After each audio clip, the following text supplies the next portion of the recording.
अफगानिस्तान में जब से तालिबान की सरकार आई है तब से अफगान में महिलाओं पर अत्याचार बढ़ता जा रहा है। पहले महिलाओं के लिए सार्वजनिक जगहों पर बुर्का अनिवार्य किया गया। इसके बाद लड़कियों के स्कूल जाने पर पाबंदी लगाई गई।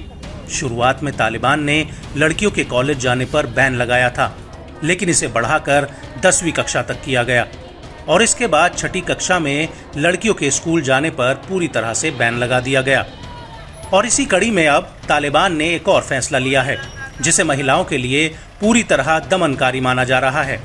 दरअसल तालिबान ने महिलाओं के ब्यूटी पार्लर जाने पर बैन लगा दिया है और ये फैसला राजधानी काबुल समेत पूरे अफगानिस्तान में लागू किया गया है। इसके अलावा महिलाओं के ब्यूटी सैलून के लाइसेंस रद्द करने का आदेश दिया गया है।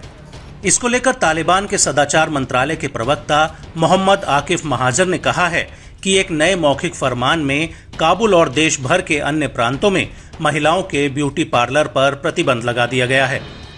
वहीं तालिबान के इस नए फरमान पर तमाम मेकअप आर्टिस्ट विरोध जता रहे हैं। उनका कहना है कि अगर परिवार के पुरुषों के पास नौकरी होगी तो महिलाएं घर से बाहर नहीं निकलेंगी। अगर नौकरी नहीं हुई तो हम क्या कर सकते हैं, हमें भूखा मर जाना चाहिए। इस पर मेकअप आर्टिस्ट रेहान मुबारिज का कहना है कि पुरुष बेरोजगार हैं और ऐसे में जब पुरुष अपने परिवार की देखभाल नहीं कर सकते तो महिलाओं का घर चलाने और पैसा कमाने के लिए ब्यूटी पार्लर में काम करना मजबूरी है।